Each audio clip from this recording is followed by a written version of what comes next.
Voy a abordar en este audio brevemente una introducción a la introducción de Crítica de la Razón Pura de Kant, que ustedes tienen que leer, además de recomendarles leer otros intérpretes de la filosofía de Kant, particularmente de esta obra, pero de la filosofía de Kant en general, como Torretti, como Carpio, Lacroix, las interpretaciones que hizo Arendt sobre crítica del juicio, lo que encuentren de las introducciones de Mario Caimi a sus traducciones de las críticas, entre otros textos que pueden ver en el programa.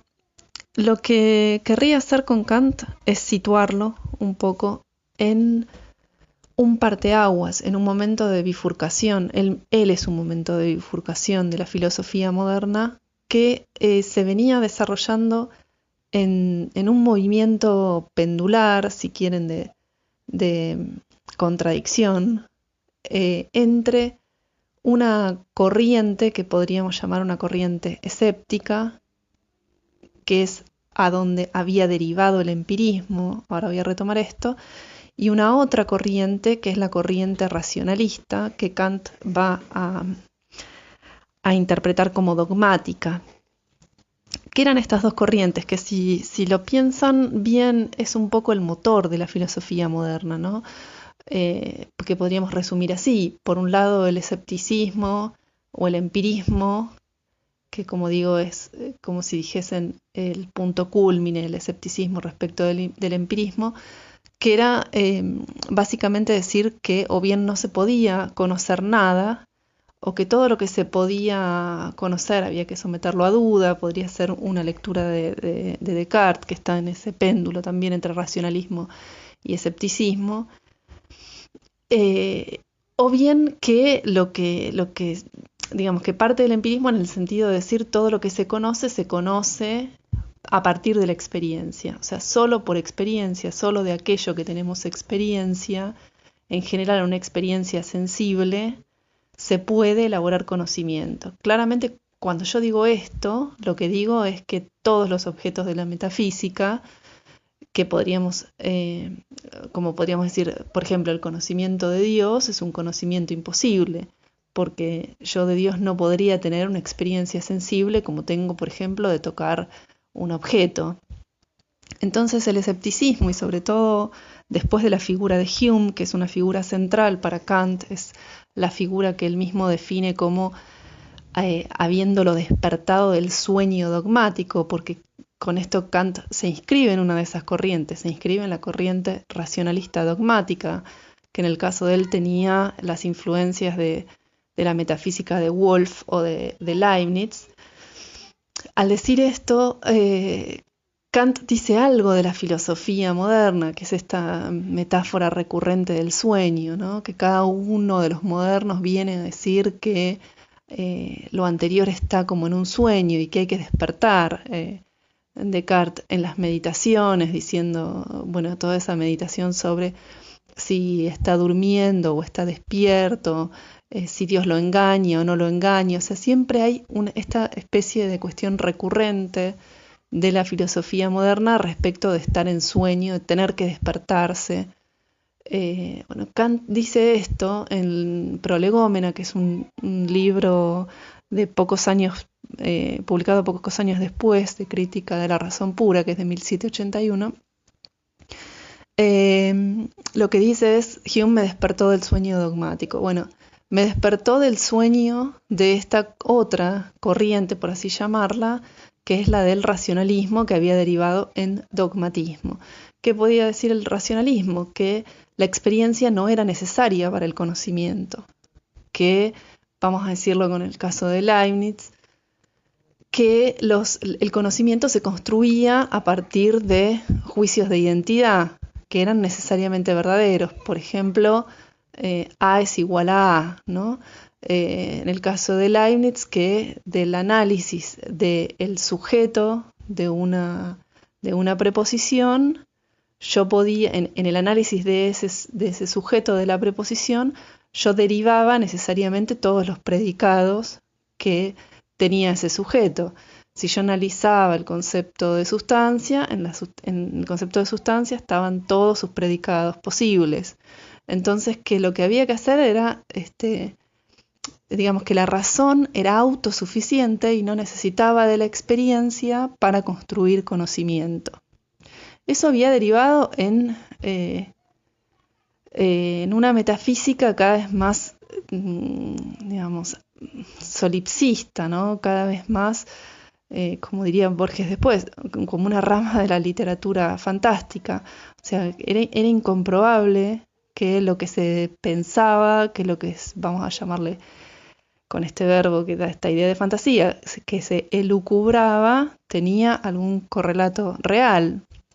Pero lo cierto es que, por ejemplo, para un racionalista, yo no necesito corroborar con la experiencia sensible nada, sino que muchas veces incluso la experiencia sensible, los sentidos, lo que hacen es confundir justamente a la razón. Entonces que la razón es autosuficiente y no necesita de la experiencia para construir conocimiento. Esto que les estoy diciendo como motor de la filosofía moderna, más que como un atolladero, en la época de Kant se ve como un atolladero. Digamos que por un lado estaban los dogmáticos con sus elucubraciones, vamos a llamarlas, y por el otro lado los escépticos, entre ellos fundamentalmente Hume, diciendo que finalmente no se podía conocer nada, que no se podía asegurar nada. En el caso de Hume, claramente que no se podía distinguir entre lo que los racionalistas llamaban causalidad, que era el pilar de todo el conocimiento, de la forma de conocimiento moderno, que era respecto del efecto se conoce la causa o por la causa se conoce el efecto. No había manera de distinguir esto, de distinguir una mera sucesión casual de fenómenos. Entonces, al atacar el concepto de causalidad, se atacaba todo el edificio racionalista. Entonces, Kant viene en este atolladero, que como digo lo estoy viendo como un motor, pero Kant ve como un atolladero, que es alrededor de 1778, 79, o sea, estamos hablando de los momentos previos a la Revolución Francesa, que como saben para Kant va a ser fundamental, o sea, va a decir hay una ola de entusiasmo que tenemos que indagar, que es esta ola que despierta la Revolución Francesa. Bueno, antes de esos años, lo que Kant está haciendo, alrededor de sus 60 años, si no me equivoco, es ver cuáles son las posibilidades de conocer, o sea, cómo, digamos, hacer una crítica, que es el título que llevan sus 3 libros centrales y todo el proyecto del criticismo, es analizar cuáles son las posibilidades de conocer.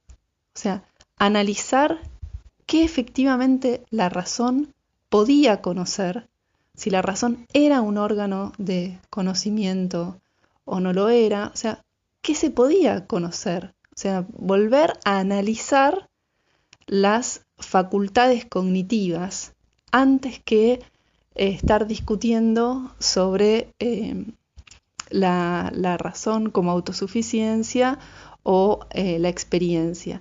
La cuestión era decir, bueno, ¿cuáles son las condiciones de posibilidad de la experiencia? Y para eso era analizar las facultades cognitivas, ¿no? Analizar cómo la razón, si la razón era una facultad cognitiva, o sea, qué tipo de facultad era y cómo se podía conocer. O sea, vamos a analizar los órganos de conocimiento. Con esa palabra órgano, como las herramientas del conocer, el instrumental con el que el sujeto conoce. Esto se entiende como una revolución copernicana, como se le llamó. ¿Por qué? Porque hasta acá el conocimiento se regía por los objetos. O sea, los objetos, había esta idea de que se analizaban los objetos, se los analizaba como un concepto de la razón, se los analizaba como un objeto dado en el mundo. Lo que va a hacer Kant es como si dijesen un paso anterior, vamos a analizar el aparato cognitivo del sujeto, o sea, cuáles son los límites intrínsecos de las facultades de conocer. Entonces, en Crítica de la razón pura, que es un libro central, porque es el libro con el que él va a mostrar este proyecto del criticismo, lo que hace Crítica de la Razón Pura es empezar diciendo eso. Bueno, vamos a analizar si la razón es un órgano de conocimiento. Vamos a analizar cuáles son los límites de conocer. Vamos a analizar cuáles son las condiciones de posibilidad del conocer. Y la pregunta que rige Crítica de la Razón Pura es ¿cómo son posibles los juicios sintéticos a priori? Vamos a analizar un poquito esto, que es parte como de la jerga que les digo de Kant. Primero, que el conocer se rige por juicios. El conocer está estructurado en base a juicios. Esto es central porque no es que conocemos objetos, como digo, sino que conocemos en base a la construcción de juicios. Y había dos tipos de juicios que son importantes para ver a qué le está llamando Kant juicio sintético a priori. Por un lado estaban los juicios analíticos y por el otro los juicios sintéticos. Cuando digo juicio, digo una afirmación o una negación, por ejemplo, en la forma de una frase. Esta mesa es blanca, ¿sí? O todos los hombres son mortales, que es un clásico ejemplo, ¿no? Los juicios analíticos eran los juicios estos que les decía que podríamos remitir inmediatamente a Leibniz y que eran clásicamente los juicios que se consideraba que construían conocimiento para los racionalistas, los juicios inmediatamente verdaderos. A es igual a A. Es un juicio de identidad. Por ejemplo,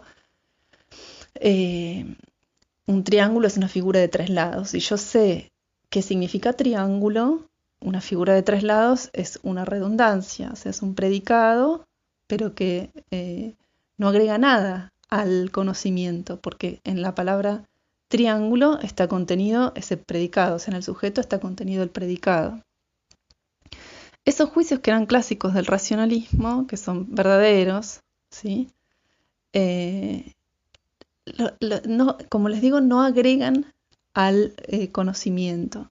El juicio sintético es, por ejemplo, que yo dijese, el triángulo está dibujado en la hoja de papel. Yo tengo que ir a ver esa hoja de papel para ver si efectivamente está dibujado el triángulo y en ese caso, este juicio, que es un juicio sintético, agrega conocimiento porque hay algo que no estaba contenido en el sujeto, pero me reenvía a la experiencia. Lo que Kant va a decir es cómo son posibles los juicios sintéticos a priori, o sea, juicios sintéticos, es decir, juicios que agregan conocimiento, pero que sean a la vez necesarios y universales, o sea, que sean verdaderos para todos los casos. Lo que hay que ver es si la razón es capaz de construir este tipo de juicios, o sea, juicios que sean necesarios y universales, en qué situaciones, o sea, para qué áreas puede construir esos juicios. Bueno, la cuestión va a ser esta primero, situar que conocer es esta construcción de juicios, y lo que va a decir Kant en esta introducción es que el conocer es una actividad cooperativa de facultades. Dos facultades empiezan a ser centrales o son el primer paso. La facultad de la sensibilidad y la facultad del entendimiento. Estas dos facultades que Kant va a poner en el mismo rango, o sea, las va a poner cooperando necesariamente para producir conocimiento, y ponerlas en el mismo rango es muy importante porque, como les decía, Kant venía de una tradición dogmática para la cual la sensibilidad no construía conocimiento.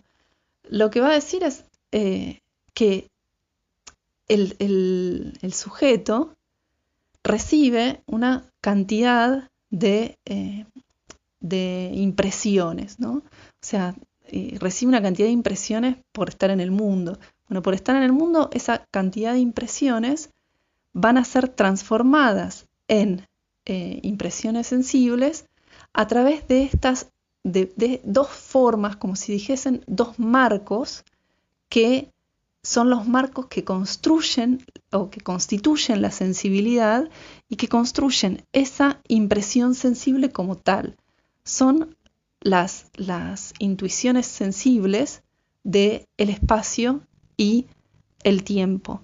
O sea, para que yo pueda percibir algo del mundo, yo transformo esa impresión del mundo en algo que construyo como objeto a partir de situarlo en estos marcos que son espacio y tiempo.